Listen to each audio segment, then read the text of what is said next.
네, 이처럼 미중 경제 전쟁이 이어지고 있는 가운데 양국 경제 수장이 처음으로 대면했습니다. 미중 전략적 변화가 점쳐지고 있는데요. 세계 경제 침체 전망 속에서 우리나라의 대응 방안을 짚어보도록 하겠습니다. 전문가 두 분 모셨습니다. 강준영 한국외대 국제지역대학원 중국학과 교수, 허준영 서강대 경제학부 교수 나오셨습니다. 안녕하십니까? 네, 안녕하세요. 네, 이 두 준영 교수님과 함께 네. 미중 갈등과 그리고 이어지는 우리나라 대응 방안도 짚어보도록 하겠습니다. 사실 이 미중 패권 경쟁 심화, 갈등의 심화라는 것은 요즘 미중과 관련된 기사에서 첫 문장에 빼놓을 수 없는 문장이 됐습니다. 하지만 최근 미중 모두 경제적인 어려움을 겪으면서 대화의 어떤 제스처를 보여지기도 하는데요. 먼저 미국과 중국의 현 경제 상황을 허준영 교수께 여쭙겠습니다. 강준영 교수께 먼저 여쭙겠습니다. 네, 뭐 경제 상황이 다 안 좋죠. 예. 지난 3년간의 그 소위 코로나 팬데믹 전국이 있었고 러시아 우크라이나 전쟁의 여파가 있고 전략 갈등이 지속되면서 양국이 굉장히 어려웠는데 예. 특히 중국 같은 경우는 다른 나라와 달리 제로 코로나 정책을 계속 봉쇄식의 예. 제로 코로나 이러다 보니까 실질적인 이제 경제 활동이 마비가 됐습니다. 특히 중국은 그 소비 부진, 그다음에 공급망 충격, 그리고 이 경제가 과연 회복이 될 거냐 하는 경제 심리 회복, 이 세 가지가 굉장히 어렵다고 중국 정부도 인정을 하고 있거든요. 이 상황에서 미국의 대중 압박이 계속되면서 경제가 굉장히 어려워졌는데 이제는 이 위드 코로나로 전환을 했고 어떤 형태로든 간에 경제를 소생시키지 않으면 사실은 내부 경제도 문제지만 정치적인 안정도 저해할 수 있습니다. 대표적인 예. 게 작년에 벌어졌던 백지 시위 같은 현상들이 특히 젊은 층이 이렇게 그 A4지 백지를 들고 시위에 나서는 이런 모습이 예. 보여지거든요. 그렇기 때문에 중국은 어떤 형태로든 간에 미국과 안정적인 관계를 유지를 하면서 경제를 소생시키는데 초점을 맞추려고 애를 쓸 겁니다.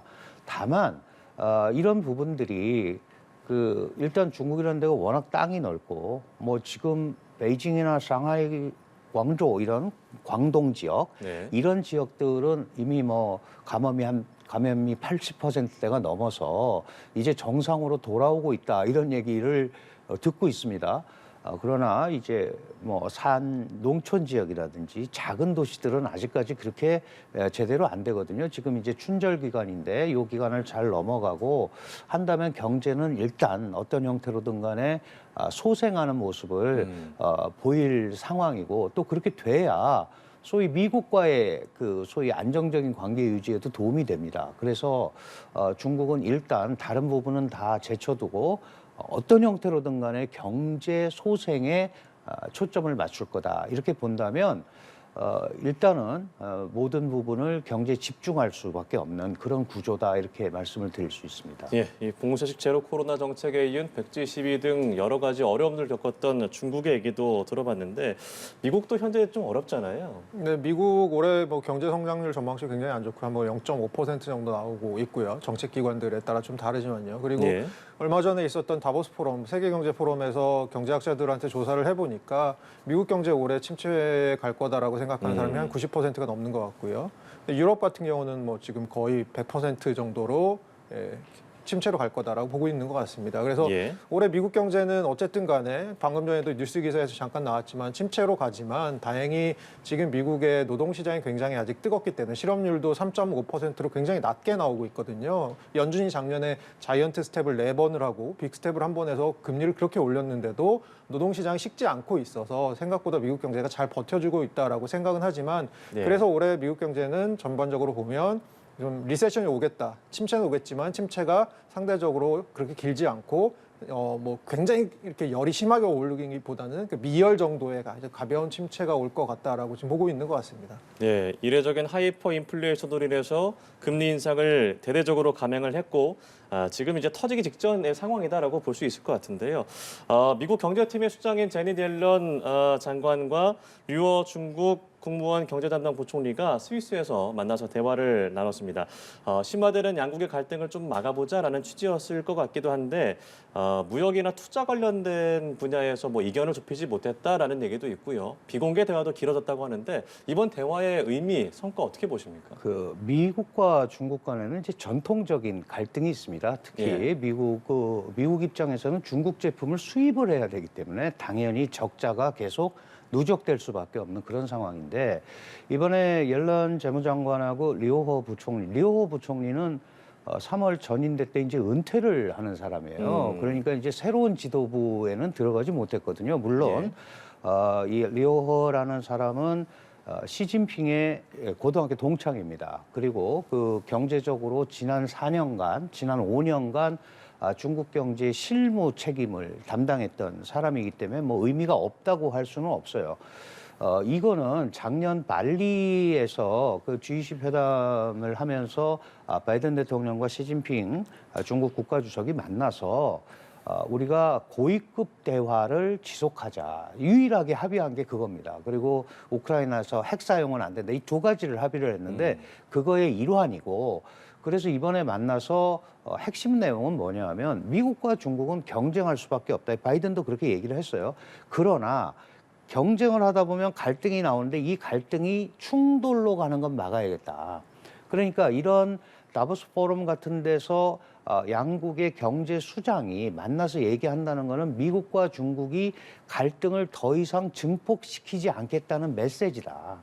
양자 관계는 양자 관계대로 가야죠. 왜냐하면 바이든 대통령이 우리는 중국과 경쟁할 거다. 그리고 중국을 물리쳐야 된다라는 얘기를 작년 10월 12일 그 소위 국가안보전략 보고서에서 분명히 얘기했거든요. 그러니까 경쟁을 할 수밖에 없다. 그러나 이 경쟁이 충돌로 비화되는 건 막겠다는 메시지를 보낸 그런 데서 의미를 찾을 수 있다. 그리고 이어서 이제 토니 블링컨 미 국무장관이 이제 중국을 방문한다. 그렇다면 전반적으로 국제사회의 미중 갈등이 관리될 수 있는 갈등으로 갈등을 안 한다는 건 아니니까 네. 관리될 수 있는 정도로 간다라는 메시지를 전 세계 시장에 보내는 발출하는 그런 의미가 더 크다. 저는 그렇게 판단을 합니다. 자, 양국의 경쟁이 이어지는 것은 뭐 당연한 순리이겠으나 충돌을 막자라는 취지의 대화였다라고 하셨는데 사실 미중의 갈등이 지난해 좀 많이 격화가 됐다고 볼 수 있겠습니다. 반도체 수출을 막는 것도 그렇고 IPF 출범들도 그렇고요. 하지만 양국의 교역량이 물론 추정치입니다만 그 사상 최대치로 나왔다는 분석도 있습니다. 여기서 미국은 중국과의 대화 이런 것에서 어떤 변화를 좀 보여줄 수 있을까요? 그러니까 교역량 자체는 사실은 미국과 중국은 서로 상관관계가 있을 수밖에 없는 나라들입니다. 그리고 네. 미국도 그동안 사실 중국이 그렇게 싼 노동력을 제공하고 이런 것들에 대해서 굉장히 큰 그 이익을 얻어왔던 것도 사실이고요. 다만 최근 들어서는 뭐 제 생각에는 중국이 잘 되는 것이 미국의 이익이 되는 것과 동시에 또 미국에 좀 해가 되는 것이 분명히 있기 때문에 중국이 생각보다 이게 많이 컸다 뭐 이런 부분이 있을 수 있는 거죠. 미국 입장에서 보기엔요.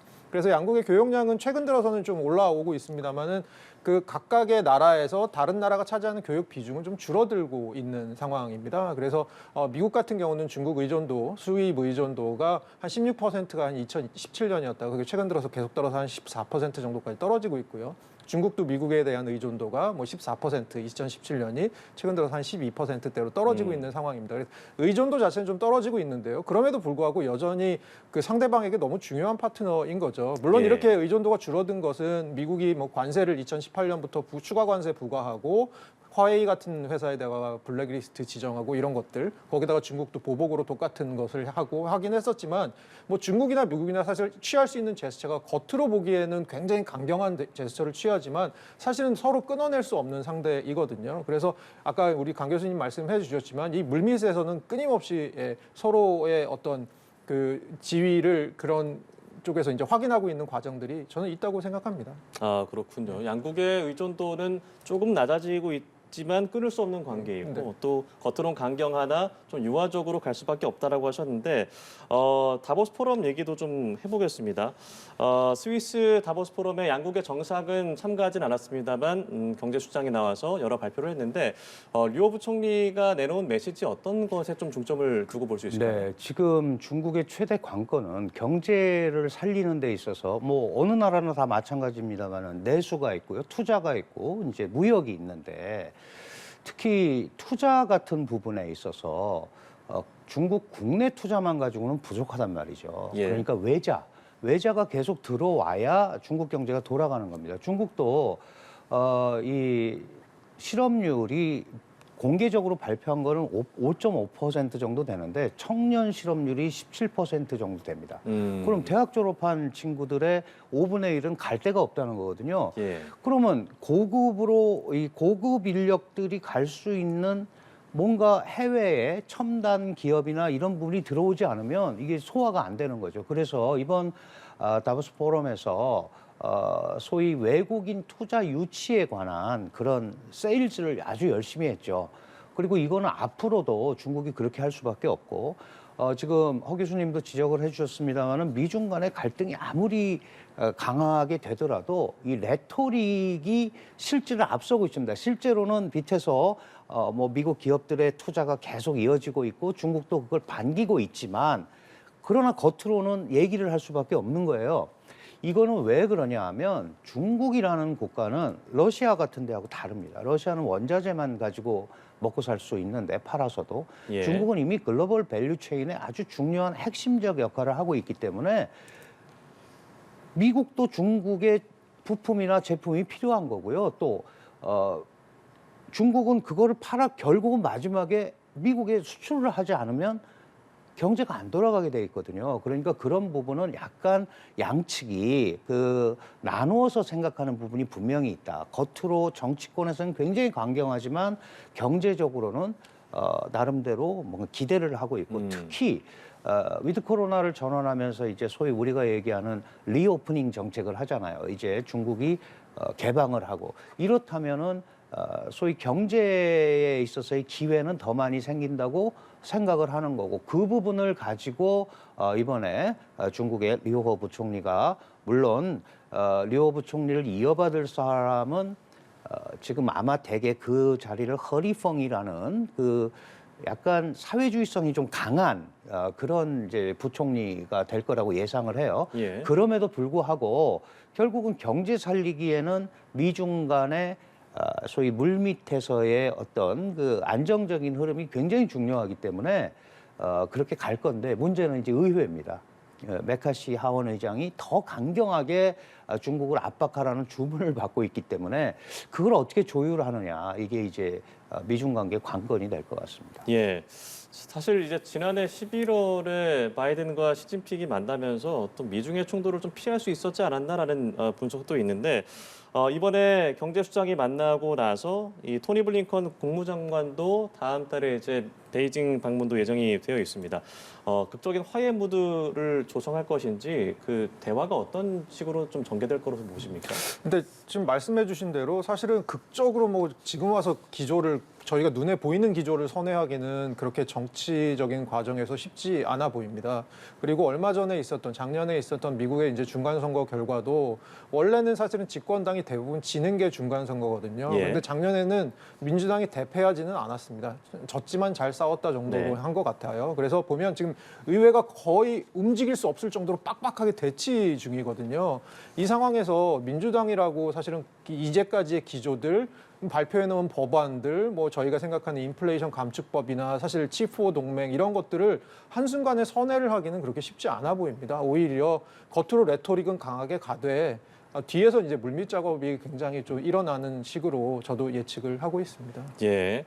자, 저희가 더 긴 시간 하고 싶지만 시간상 저희가 마지막 질문을 드려야 될 것 같은데요. 이렇게 세계 경기가 좀 둔화하는 양상에서 미중 갈등이 지속했을 때 영향을 미치는 것은 사실 우리나라일 수밖에 없습니다. 부정적인 영향을 줄 수밖에 없을 텐데 미국 주도의 움직임에서 우리가 미국 쪽으로 향할지 중국 쪽으로 향할지 참 어려웠단 말이죠. 우리나라는 좀 앞으로 어떻게 될 것으로 네, 보입니까? 사실 뭐 한국의 영원한 고민이죠. 예. 뭐 안 그런 적이 한 번도 없었습니다. 특히 미국이 소위 중국을 배제한 공급망 재편을 하면서 소위 전기차 IRA라든지 반도체 과학법 이런 거를 내놓고 있거든요. 이런 데는 사실 이 두 가지가 한국이 가장 경쟁력을 가지고 있는 산업입니다. 그리고 미국이 또 짜는 그 IPEF라는 그 소위 중국을 배제한 공급망 재편 여기에 우리가 예. 또 이 깊숙이 들어가 있습니다. 이런 다자주의적 관점에서 하는 거는 할 수 없이 그걸 따라갈 수밖에 없다. 특히 반도체 같은 경우는 지금 반도체 생태계가 미국과 일본과 그다음에 대만과 한국의 소위 그 제조력 이거 가지고 돼 있잖아요. 만약에 한국만 쏙 빠져나오면 미국, 일본, 타이완 이 3자 협력이 더 강화되고 그럼 굉장히 한국이 어려워진단 말이죠. 또 특히 반도체는 우리가 메모리인데 비메모리 분야는 따라가지 못하는 상황에서 그렇다면 어떤 형태로든 간에 이런 부분은 분명히 같이 가야 되는 거고요. 예. 그다음에 지금 중국 같은 경우는 이런 미국의 압박을 뚫기 위해서 나름대로 유럽과의 관계를 강화한다거나 뭐 이런 부분이 있습니다. 그렇다면 한국도 미국만 쳐다보고 있을 일은 아니죠. 미국과 안정적인 관계를 유지하면서 유럽과의 소위 그 교류 강화라든지 이런 부분도 신경을 써야 된다. 그래서 좀 더 실질적인 접근을 할 필요가 있다. 이런 생각이 많이 듭니다. 예, 알겠습니다. 세계 경기의 어떤 경제의 두 축이라고 할 수 있는 미중의 갈등 그리고 대화 국면 그리고 오래 있을 우리나라의 기조의 변화들도 얘기를 나눠봤습니다. 강준영 한국외대 국제지역대학원 중국학과 교수, 허준영 서강대 경제학부 교수와 얘기 나눠봤습니다. 오늘 고맙습니다. 감사합니다. 감사합니다.